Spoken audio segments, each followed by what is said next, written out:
Okay, Jason, this Yeah. is a crazy story. When Okay. Paul Gilbo's dog, Damien, went missing back in 2017, he never gave up hope that one day he would be found. And after 8 years apart, they have made a reunion. They're back together. That's our first hot topic, brought to you by Walton Arts Center. So yeah, Paul said, quote, "I still feel like it's a big dream." 8 years ago, so Paul was moving across the country from Massachusetts to Arizona, where he lives now. And Right. during a pit stop in Oklahoma, Damien got loose from his leash, ran off. Now, for years, Paul put up missing posters of the pup, hoping that somebody would find him.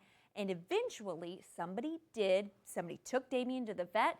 And thanks to the fact that he was microchipped, he was able to be reunited with his owner. You can see there, Paul put a Love video at his parents' house, and Damien remembered everything. And just, I can't even That's imagine. amazing. You know, one of our cats ran away. I don't know, Right. this was like 3 or 4 years ago. So this always gives us hope when these stories come out that Right. that animals have been returned. Microchipping is a big thing. So Absolutely. you take it Take to the vet, and then you find out that, oh, that's not this person's dog. That dog belongs to this other owner. Exactly. It's not So- a stray, it's somebody's animal. Exactly, yeah, for that sure. too. So, yeah, amazing.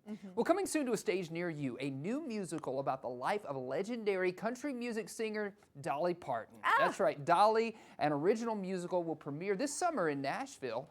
The musical, which features music and lyrics written by Dolly, brings her amazing life story to the stage. From her humble beginnings to the bright lights of Hollywood and beyond, she says that 3 different actors will portray her at different stages of her life in the musical. However, the cast has yet to be announced. The musical heads to Broadway in 2026. So, you know, they're doing a little preview time here before headed to big old New York City. New York City. Yeah, that's right. And of course, I mean, icon Dolly Parton. Oh, for sure. Can you imagine what a musical of her? Yes. Man. I'll be Dolly.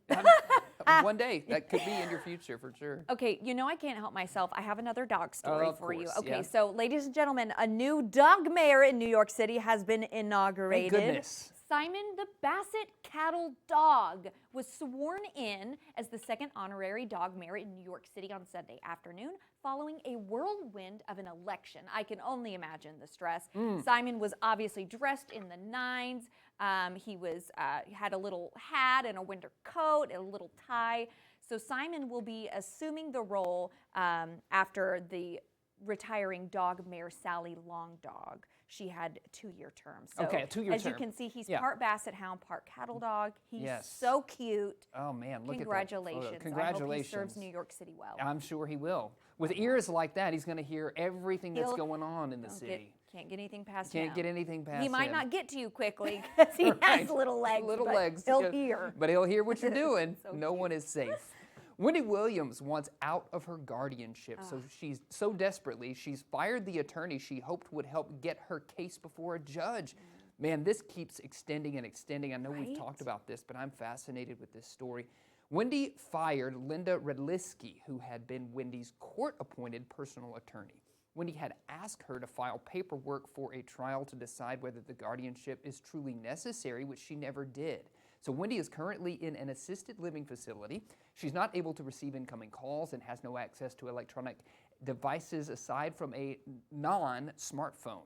Wendy wants to be able to go to Florida to celebrate her father's birthday, and it seems she's trying everything she can to make that happen. So, yeah, I know she did that interview a couple of weeks Right. ago, and we talked about that, and we were Yeah. kind of hit with the revelations of how limited she is in this assisted living facility that she's staying in. So I'm sure there's more to come on this. Absolutely. Like we said, story is definitely not over. This is wild. You got it. Well, on a totally different note, the 1800s is going to be getting to 2025 treatment because Little House on the Prairie is set to be remade by Netflix. Yeah. So the streaming service announced the project yesterday in a statement that reads, quote, "Written during the Great Depression and first published in the 1930s, Wilder's story were adapted into the hit TV series, and now a new generation will have its own version with Netflix streaming of the treasured novels." So this new take on Little House is going to be part family drama, part epic survival tale, and part origin story of the American West. So I have to be honest with you, I Yeah. was never a Little House on No? the Prairie person. I was more like Eloise at the Plaza, Okay, you okay. know, castles and all of that. Sure.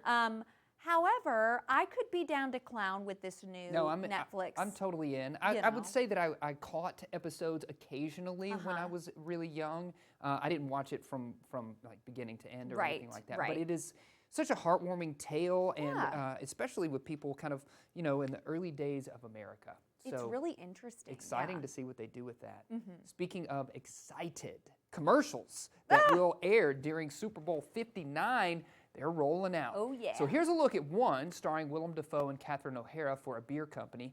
Dafoe and O'Hara play a couple who dominate the pickleball court to claim victory and a beer, of course. Pickleball has taken off in recent years, with the number of players going from nearly nothing to 13.6 million U.S. players. The spot also has cameos from NFL legend Randy Moss, Olympic gold medalist Ryan Krauser, and WNBA champion Sabrina Ionescu. So, yeah, they're rolling out. Here they come. I love those commercials. I I'm can't so wait. excited. I'm probably more excited about that than I am the game. What Easily, game? What actually. game? What? So. Yeah, exactly. Well, Jimmy Fallon's Broadway debut was extra meaningful for the Tonight Show host. So after taking his first bow in comedy All About Love by Simon Rich on Tuesday, the comedian opened up about the experience while backstage at the Hudson Theater in New York City, giving a sweet shout out to his late mother, Gloria. He said, quote, "My mom always loved Broadway. If she were here, she'd be so proud." Now, Fallon's Broadway run is really limited, so if you want to see him, good luck. The Saturday Night Live alum is appearing in the play alongside Lin-Manuel Miranda, A.D. Bryant, and Nick Kroll, so a lot of funnies, but it does wrap on February 2nd on Sunday, but cool stuff, right? Hey, I'm a big Jimmy Fallon fan. He too. is hilarious, and I'm excited for, and obviously also a big Broadway fan. So Yeah, absolutely. I wish I could see it. check him out. Yeah. Well, tonight, Los Angeles hosts Fire Aid, a star-studded benefit concert to support wildlife relief efforts. The event spans two venues in Inglewood, the Intuit Dome and the Kia Forum. Performers include Billie Eilish, Lady Gaga, Stevie Wonder, Katy Perry, and many more. Proceeds benefit communities affected by recent wildfires and fund future prevention initiatives. So obviously us here in Arkansas can't attend tonight, but we can stream the concert live on platforms like Netflix, Apple Music, and YouTube.